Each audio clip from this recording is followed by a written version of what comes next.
first question is, what is your job and what does it entail?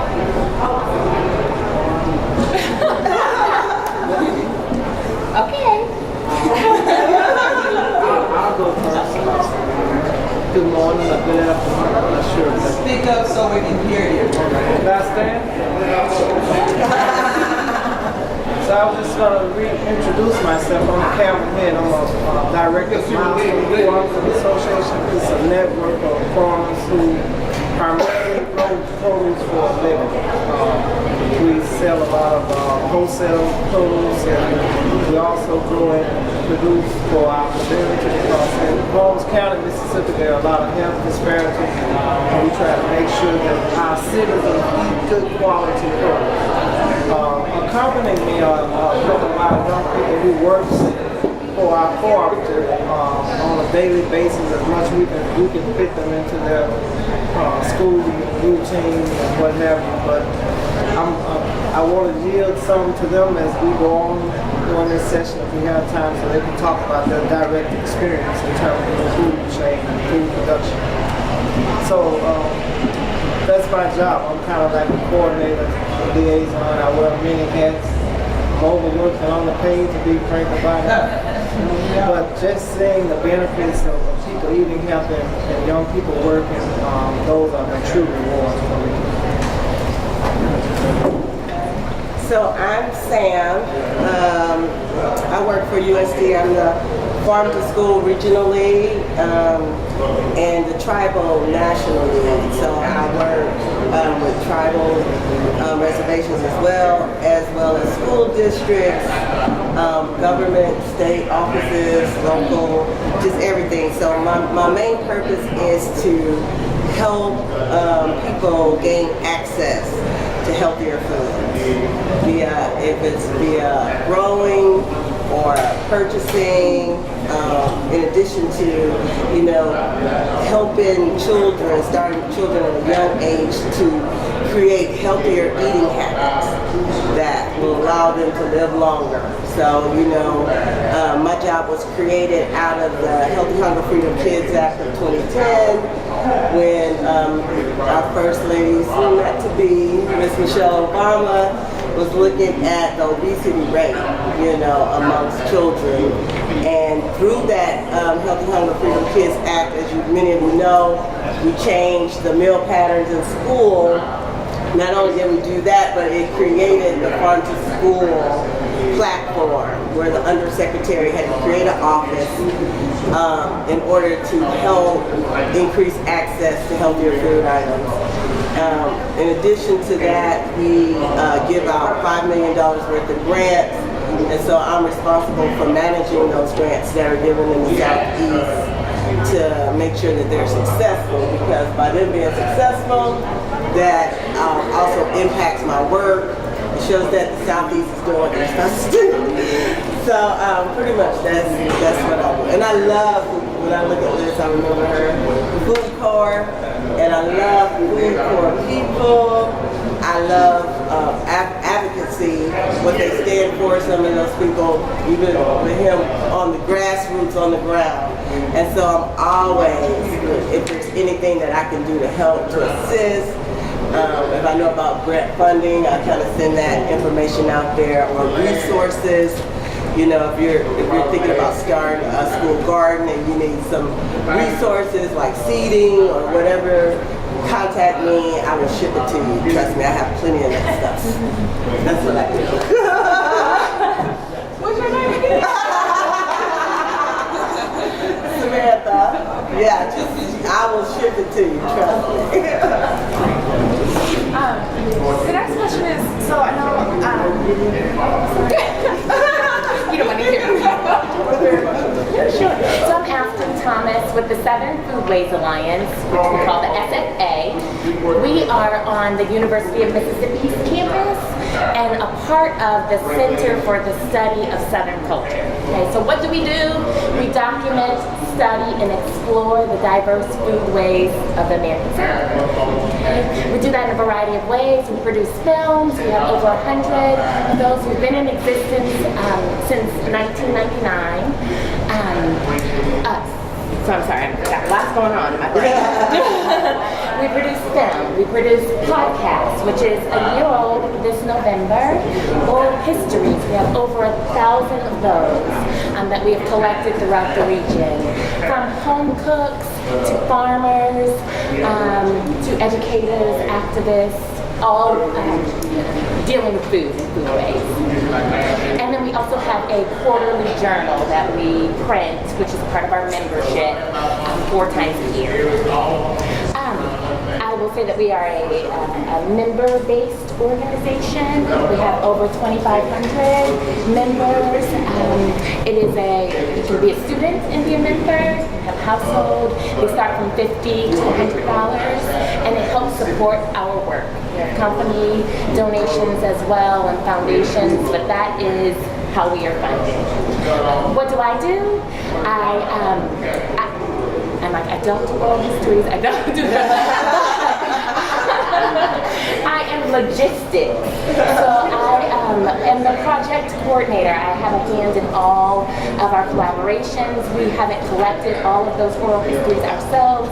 We have collaborators throughout the region that collect those stories. So I help them get paid. Everyone knows my name. And some way I can answer questions. I help coordinate our events. We put on 3 major events a year. One is a 3-day conference in Oxford, Mississippi, where we are housed. And that is our fall symposium. Another is our summer symposium, and that one floats throughout the region. So this year, hot off the press, it will be in Charlotte, North Carolina. And Food Media South is our next one of the first of 2017 programming, and that will be in Birmingham. So I am logistics, the human calendar, the one who does all the paperwork. And we also, because I don't want that to sound, so we think administration can be kind of boring. I actually love it. I'm good at organizing things. I like having answers to questions, not having them and figuring it out.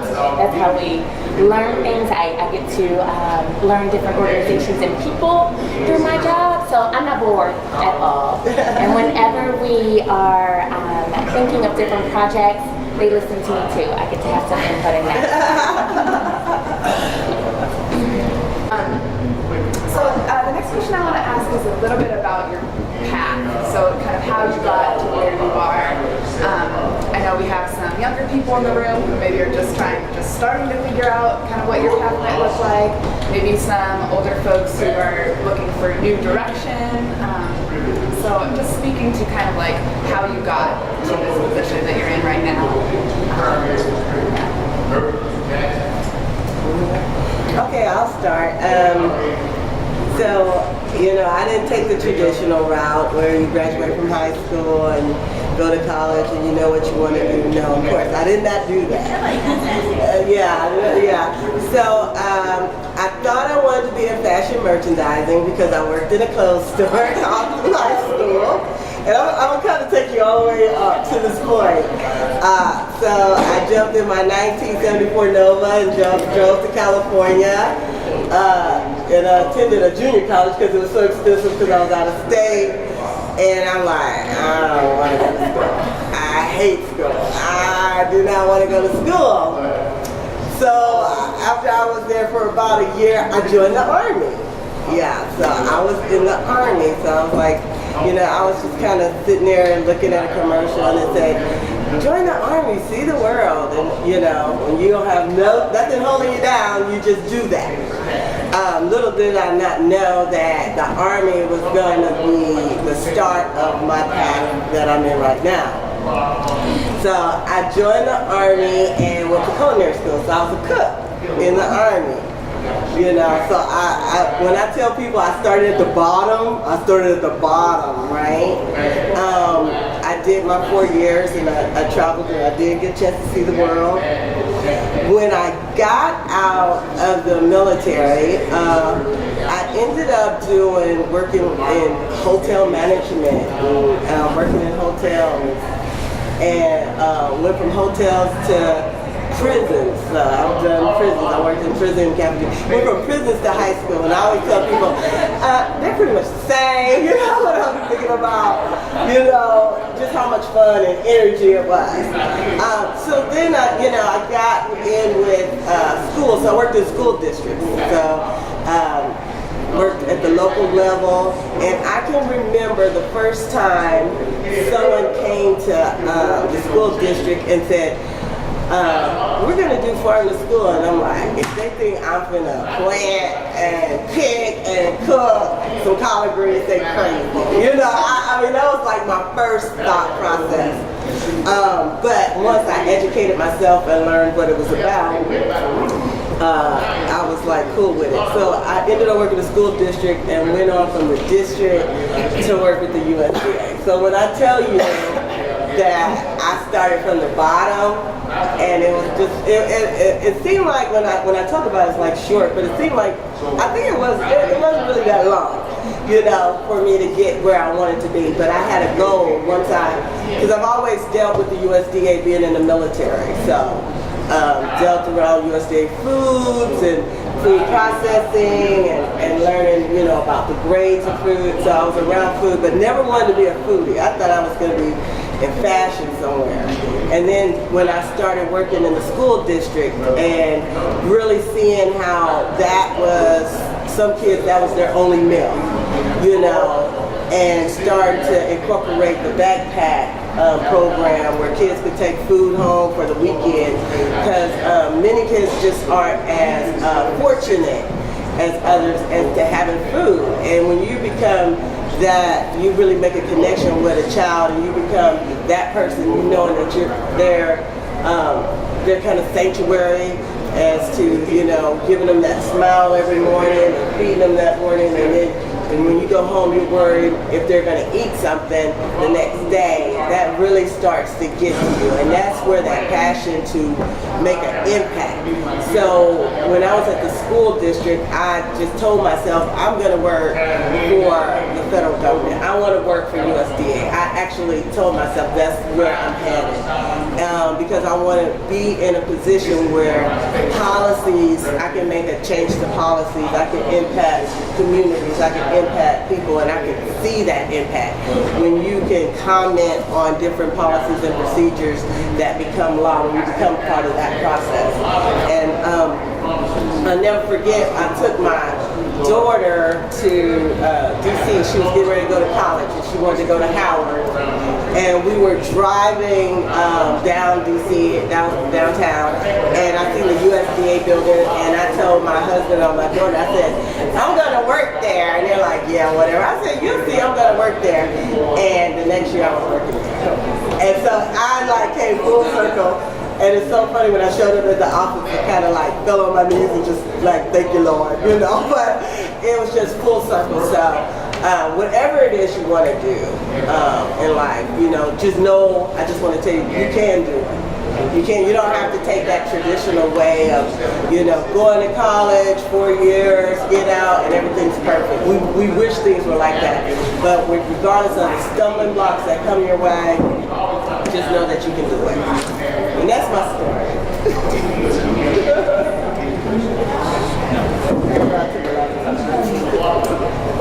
So I didn't take the trip. Well, I did, but I didn't end up doing what I went to school for. So I'm the theater person on the panel. My bachelor's is in theater and my master's is in theater. And the master's is with an emphasis in children's theater. So I wanted to use theater to help children learn about self-identity and those around them, about cultures that they didn't have access to. I'm from St. Louis, Missouri. Growing up, it was black and white and a little bit Asian. I moved to Ohio, and it was kind of the same thing. Then I moved to California. Also, my father is West Indian. So inside my family, I just knew that there were more to the world than my little bubble, my city, my suburb, my neighborhood. And what is a great way to teach children or people about that other than stories and theater. So that was my passion. So I got that master's degree, and I started working in restaurants. And I was a server manager, and I worked in restaurants through through college as well, and then high school. I'll try to fast get there. I worked in human resources for a while, and then we moved to Oxford, Mississippi. We being my husband and I, and we had a small child at the time. And he is a sociologist at the university. I work from home for a consulting company, still in HR, but I wasn't meeting anyone in our new town. That way I was in my pajamas, working from my computer, Skyping all day with people and holding them on the phone. You know? Like, tell me more, because I didn't have that adult contact. But I will say, I guess the moral, and I'll get to the SFA, but my moral or my tip is to be kind to every single person you meet.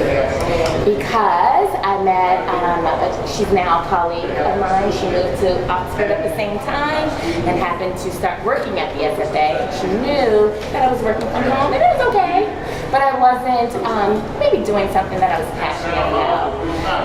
And so she said, we have an opening in our office for a project coordinator. She's like, have you heard of us? And I was like, no, but ask me tomorrow. I went and I did research, and I went in for the interview, and I could tell sitting in that room that they liked me. They were smiling. They seemed to enjoy our interaction. But it was like, she's not from the South, she's not doing anything, and so what is she going to add to this? And then I said, to my background and my passion, children's theater, that was a tool. I see food as the tool that you're using to reach and bring people together.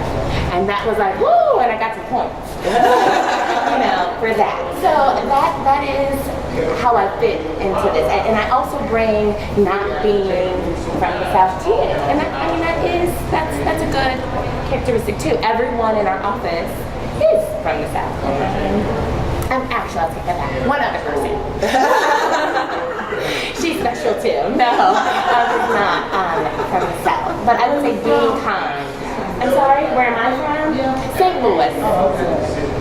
But I've lived probably majority of time in Northern California. Okay, so I took the traditional path. Academics in college, and I did some graduate studies here in the state. Moved to the Midwest. Moved to the Midwest, got into some manufacturing stuff. Never in the field of study. But something kept drawing me back to Mississippi. So I came back to Mississippi and worked for a school district as transportation director. Then I did some work with Soil Conservation Service, and then I took a position with AmeriCorps, and my first assignment was to reorganize an old cooperative that was founded in 1942. Inside of that cooperative was these desolate farmers who had a lot of land that they were able to retain throughout the struggles of discrimination and the whole 9 yards, the process with USDA, and there was a lot of talk about the struggles those farmers were going through, and they were traditional third-generation farmers who were row croppers, and we were trying to get them to diversify from row cropping to vegetable production after we discovered so much money is spent on produce in Mississippi, but hardly none of it goes to the grower. It's all the money's going to other places. So when I was drawn back to Mississippi, being in Holmes County, there was hardly anything to do. I saw some young people talking about, I can't wait till school starts, so I know there was trouble in that community when young people were so bored that they wanted to go back to school. And then I saw these farmers who we were trying to convince to grow produce, and they're saying, well, my equipment can do my cotton and my soybean, but produce is such hand intense that we got to have a labor force. So we created the labor force for them, and these young people that we gather here from today, they're making some money while they're in school. Growing local farmers, a lot of farmers have put their whole crops into vegetable production, and that's what I felt settled when I got to be part of that process. Everywhere else I was, there was just this uneasy feeling. And I know that my place was to be where I am. I can't stand the city, even Jackson. I'm country, I'm in Holmes County forever. That's my passion, but you know, we're growing. We're not a well-oiled machine, but we are doing some good positive things. We're trying to come back. Every week it's a federal or something. And a lot of our issues are stuff we consume in our diet. So we need to be conscious of what we eat, where this food comes from. We don't know what we're getting from the supermarket. So until we start producing our food and growing our stuff and letting these young people get in the cafeteria, I think we're still going to have those health disparities. All of this stuff is diet related. And you will be surprised, a lot of people don't know what they're eating. And in some places there are not alternatives to a lot of the junk that they're eating, these flaming hot chips, you know. Why not have peaches and apples and pears available to them? And they put us away these flaming. I see some of these flaming hot chips, you can take a light and burn them. So just think what it's doing to our system and so. So that's my passion. That's how I got into this, and I'm here to stay. I'm gonna take you to Chicago. I like that question because I can start to feel the passion coming out of you guys, and so it's a good lead into my next question, which is really about like why do you believe in the work that you do, and what do you love about your job? And at this point, could you guys mind? It won't take long. I want them to answer. If you guys could just talk about the work you do, because we're talking about healthy food, and I'm highlighting you guys. I didn't get you out of school just to sit here. Be brief and talk about, share with the other young people something that they do. And the reason I'm answering that question is because that is the joy I get out of it. Just hearing from them and letting them be part of it. And let me just say this, we utilize them in every aspect of our work, from A to Z. So they understand and know the process very well. And we know that if they understood what we're doing, then they'll be better workers and the process will work a lot smoother. So anybody can start. Good morning. My name is Rashawn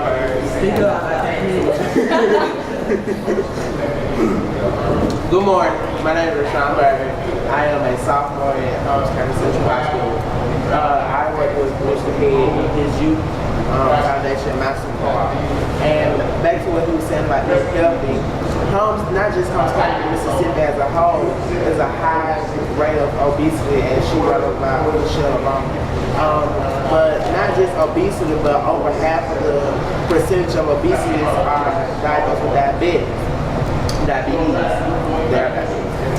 And so, Master Co-op, as us being an organization that's based on vegetables and fruits, and us growing natural foods that we don't run through machinery. We just basically ship out the produce that we grow, wash them, and put them in the cooler until we get ready to ship them out to some of the biggest buyers in the country, such as Cisco, merchants, and Walmart sometimes. And so, health is one thing that is really holding us back as a whole, because if you're not healthy, then if you're not healthy, then the life you're living not healthy, then your attitude isn't healthy. Then nothing you do will be healthy. So it all starts with your body and what your mindset is set on, because as you can see, not everyone takes the traditional route to become or get to where they are, and they still make it and play really important roles in the community and the world today. So that is how we contribute to the healthiness of America.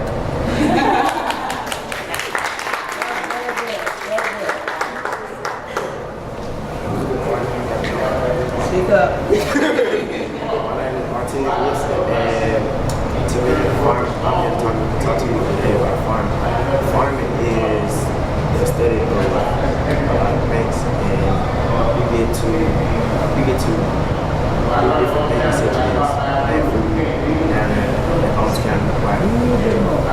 We get to plant food and different things down there. There are many different aspects in farming, such as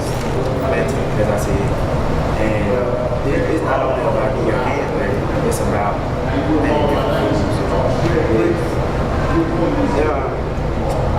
There are many different things, like a variety of things you can do with farming. And to be a successful farmer, I believe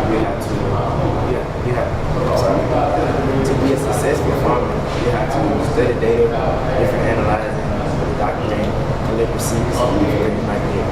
And I think Darren has a lot to do with it. Tell me more about it.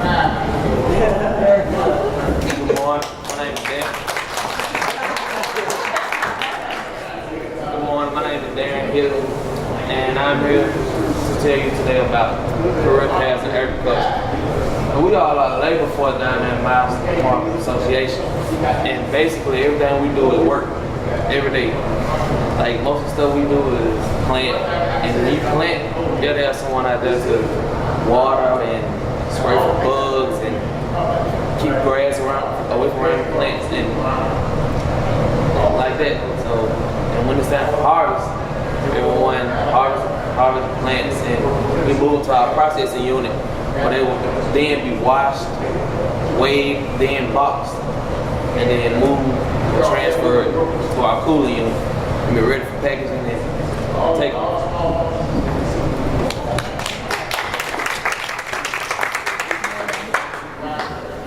My name is Yasmin,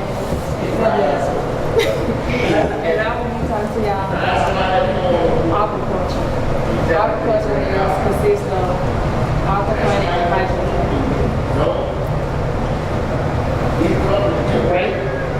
What is y'all know what aquaponics is? Tell us. Aquaponic consists of water. And instead of watering the plants, and instead of using fertilizer and the dirt we use water. Fish to help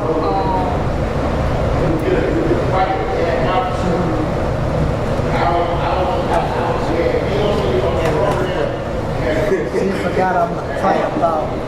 We do presentations with them, and of course, no one's the best, no one's perfect. But as she was saying, aquaculture is an alternative to agriculture. As you may see, aqua means water, which means everything that you grow or produce will be water-based, as she was saying about our aquaponics and hydroponics system. Our aquaponics system is a new alternative to farming that we recently started about a year and a half ago. It basically consists of a huge tank that's filled with water and also filled with about 300 tilapia fish. Those tilapia fish, which is irreal bird. Tilapia fish, they are tropical fish, meaning they have to stay at a 78 degrees. So in order to keep them at that temperature, we have heaters, not actual heaters, but heaters in the water, and we keep it under a high temperature to keep the cold air or rainwater, once in a lifetime snow falling in the water and killing the fish. And once we feed them and keep them fed so that they may produce a waste, and their waste is transferred to a black wood compartment that is called degassing tank, where it's transferred to a nitrogen base. And then the nitrogen base flows through our plant feed, and this is where we get to our hydroponics. It consists of a plant feed filled with water and like a styrofoam with holes in them that hold the plant trays. And our plant trays hold the plants that we transplant from our nursery. And the nursery is another thing that we have. It's what we take, instead of placing them directly into the ground, we may have like a holder, and we put some fertilizer, a little dirt, and then we drop a seed and let it grow from there, and then we transplant them into the field. And sometimes we go back in with a hoe and drop the seeds and go. But at the end of that hydroponic system, we have a sunk tank where all the bad waste goes, and we have 2 little tanks where one pumps the water back up to the fish and it can be reused and recycled, and the other pumps out the waste.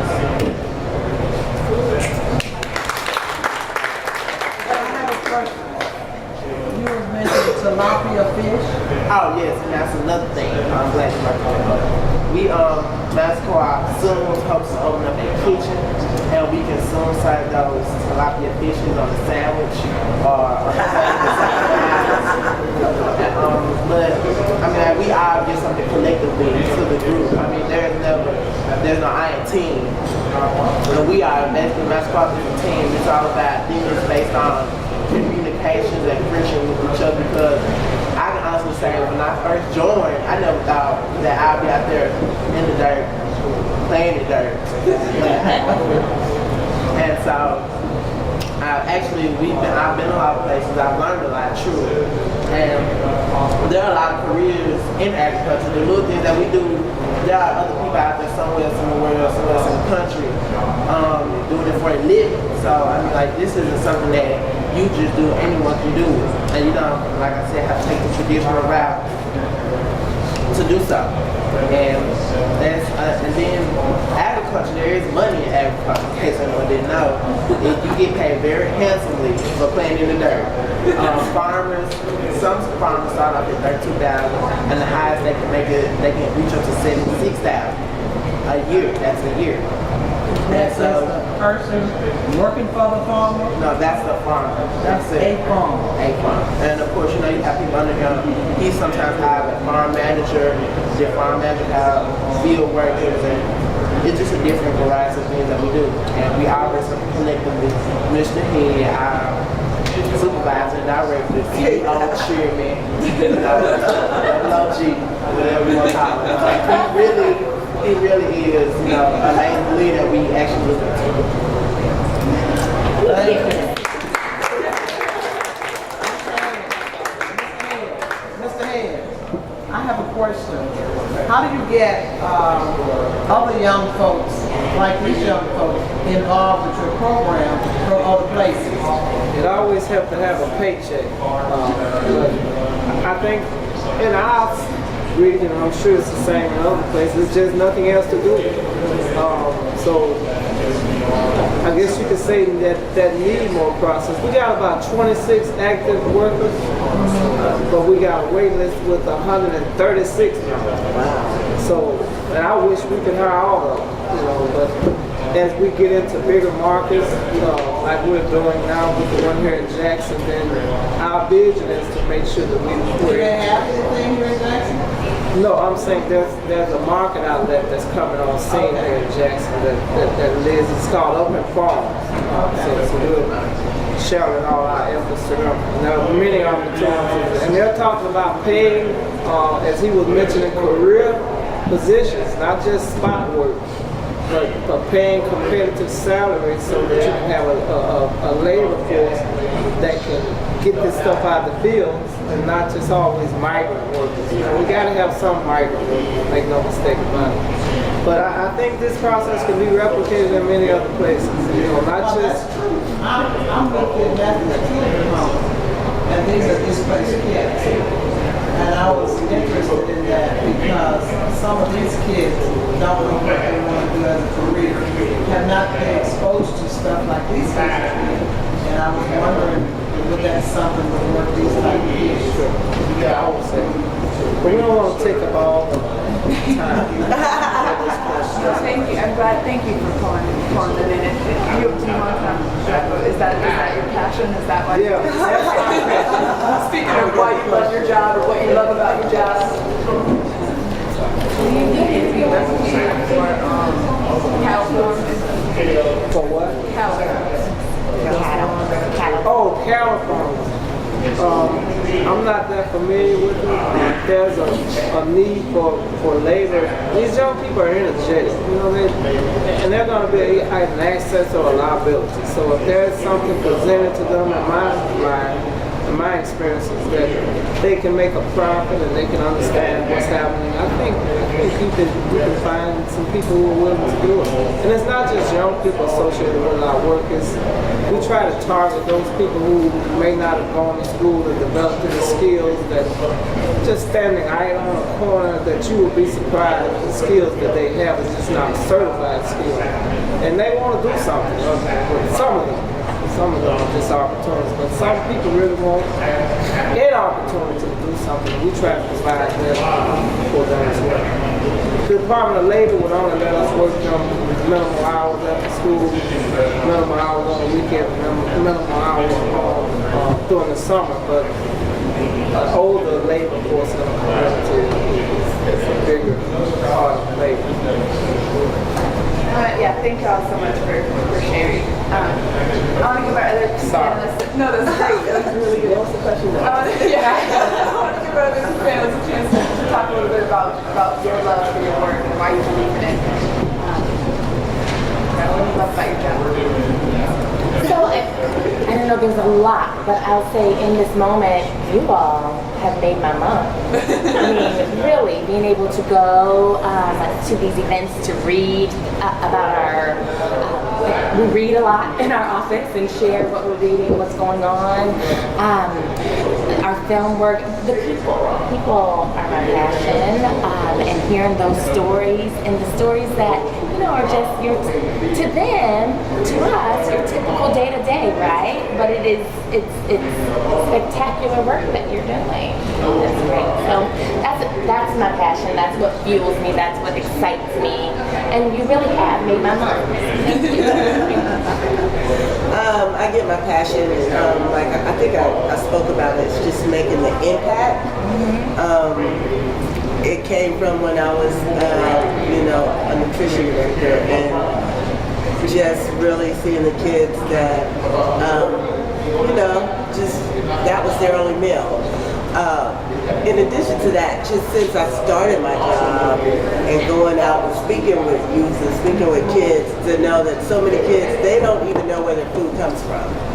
They literally don't know. They think milk comes from the grocery store. They don't even know about cows. They have no concept of where green beans come from or potatoes. Everything is just from the grocery store. And so when they really come to a realization as to where their food comes from and how to grow it, and when they have these school gardens and they plant it, grow it, and eat it, and they like it. So that's where the passion comes from, when you're able to see the mindset change of the child.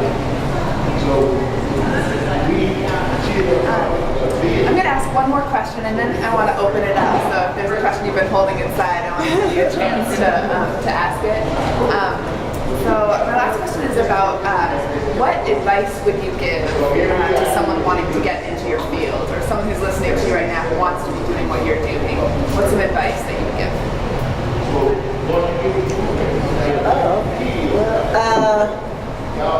I would say, first of all, keep a lookout on the website. No, I'm just kidding.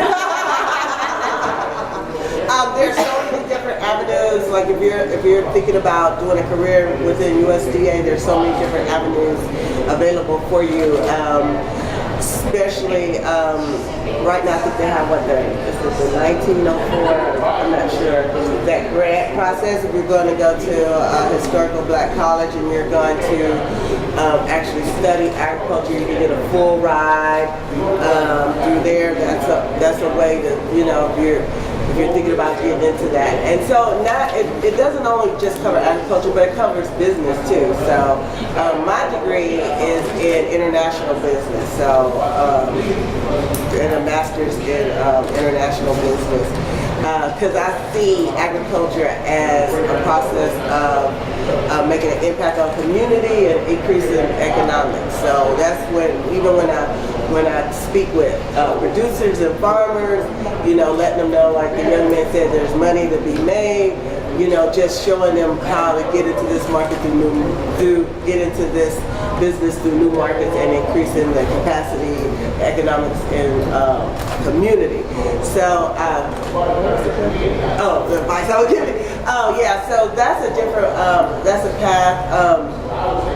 There's all kind of different programs. A lot of times, people, if you're in college already or whatever, they have different programs. A lot of people from our office have came in through the college, so they kind of pay for your rest of your college, and then you have a permanent job. internships. There's paid internships and unpaid internships. But I would suggest, you know, if you have that opportunity to do internships, to do it. Do it while you're young and you have no bills. That's what I did all my travels. Young and no bills. That's another way. But I can think of 3 people in our office right now that really came through the college program. So they kind of finished their senior year there in the agency, and they're working for the agency. And a lot of them did go through that other program. And the one thing about that, 1940 or 1904, I'll make sure I get it right before I leave here. Nobody ever hardly applies. They don't apply. So if you're a senior now, I mean, you need to look at applying. It opens and closes like in February. I mean, that's just money out there to give you a free ride to go to college. And it's not even a very hard process to get in. They're really promoting it. I'm always sending that email out, sending it out to all the schools that I know, school districts and people I know that get. Is that getting into the USDA or getting into all of them? That's getting into agriculture. So that's a way of you getting into, like they pay for if you go into an historical black college. That's a way of paying for your college. So they give you a 4-year degree, and as long as it's some kind of in agriculture or business. So they will do the business. And so being already tied into that position, usually within some of the state directors of USDA, because there's like 16 different organizations, so agencies. So I work for child nutrition, food nutrition services, but we have rural development, we have farm services, we have it's so many different ones. But a lot of times then those internships come available and you can go ahead and take those internships and I mean, you could get into it. But when you first get in the first year, you go into the agricultural classes? No, I mean, you're just applying for a grant from them? It's a scholarship. A scholarship from the USDA. Gotcha. Yeah. That's what So okay, yeah. So they're giving out scholarships. Yes. So if you're going to if you're going to historically black college, right, you can get a scholarship, a 4-year scholarship, as long as you're majoring in some kind of agriculture or business. So it's all on there. People never apply. They don't know. They probably didn't know. No. 1871. Okay. The 1870. Is that what it is? Land Grant Institute. Yeah. So and so that opportunity's out there. So even though like right now you might not I know farming has a stigma behind it, but you have to look at so many different avenues, just like cooking. So when people's like, you're a cook, but there's so many different things about cooking. So you can work for a company that tests out ovens, you can work for a hospital that develop recipes, or dietitians. You can work, I mean, there's so many different things open up to you. So when you think about agriculture, there's so many different other markets open up to you. But this is a great way to help pay for your education. You see, so many young people, especially young blacks, don't know that. Mm-hmm. They don't know about it. Right. And they're trying to figure it out, and there's nobody telling them. I think there's a lady, if you don't mind. No, go ahead. There's a lady from Alcorn, and she does her presentation. She always brings it up, and she's saying the same thing, that hardly any minorities apply for. And this could benefit them even while they're training in seniors. Right. And then set them on a career path. Right. Their problem still is they don't know about it. Oh, absolutely. Right. How do you get that message to them? Conferences like this. Yeah, networking.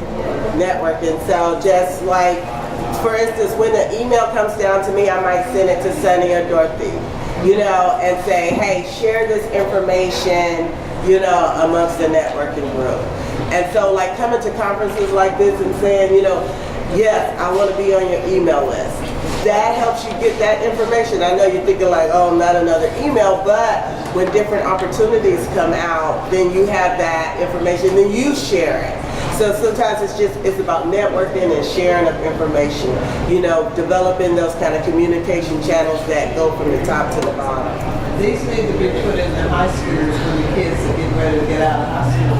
That information needs to be there for them to know either, I don't know. Well, actually, it needs to be there like now because it opens in February. Right. Yeah. And some of the schools, I they don't know about it. I think February's that day. Okay, but they probably have to have it in. Yeah. Okay. Yeah, thanks, Samantha, for sharing that opportunity and that advice. We've got about 10 Oh, minutes yeah. left. Okay, do either of you want to chime in with this advice? Just very briefly, in vegetable production, I would say that the field is literally white for harvest. In California, Liz and I were talking about that there's a huge gap in production because there's a water issue in California, which is primarily where most of our food stuff come from in terms of vegetables. So it's about $1 billion missing out of the economy. So as an economic development piece for our community, we need to start thinking about how we can take some of these plots and grow local, and capture some of those dollars using these young people to do the work. I think you could make about 10 grand off an acre of tomatoes, just as an example. So the time is right to get in it now. The buyers are in high demand for local stuff. I mean, they want local grown stuff. You talk about stuff grown from Mississippi, it takes precedence. I want to encourage Walmart, though. I hate to say that, but if you can help it, don't fool. And they don't want to pay you, and then they want the image of portraying their product as local stuff, but they don't want to pay the farmers. So, but there are many other buyers who are interested. All right, I want to open up the floor in our last, we got 7 more minutes for questions. And in particular, I want to poke some of the young people in the room. Yeah, that'd be great. You want to kick us off? My name is Marlon Myers, Program High School in Sophomore. We actually have a garden in our school.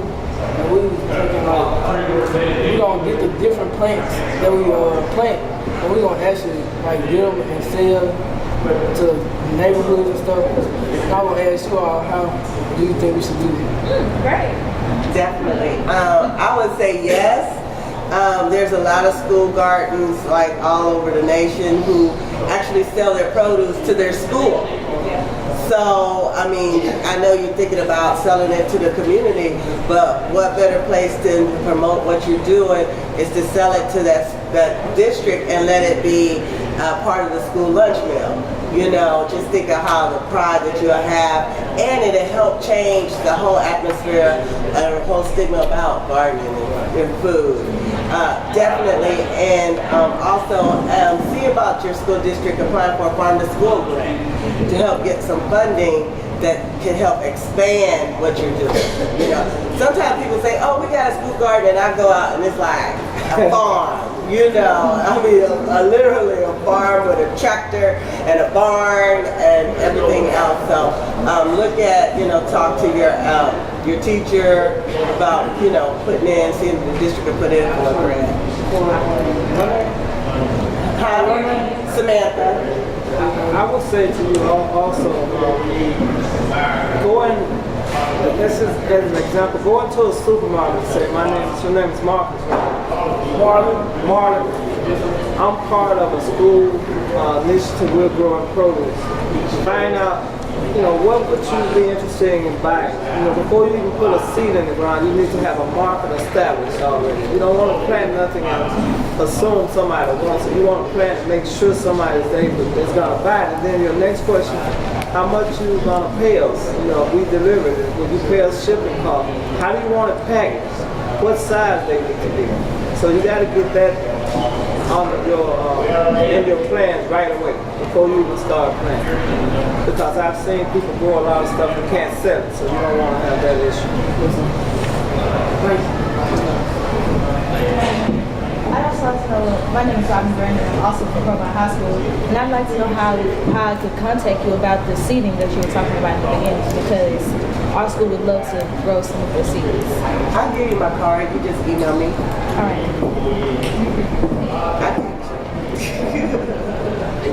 I'm gonna come visit. I'm gonna come see you. These people have chickens. Really? Are y'all serving the eggs in the school? Did y'all know y'all could do that?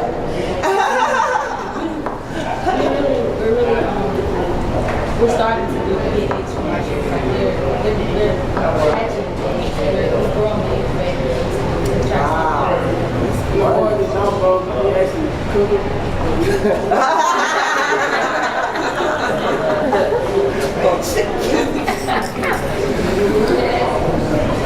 there any other questions?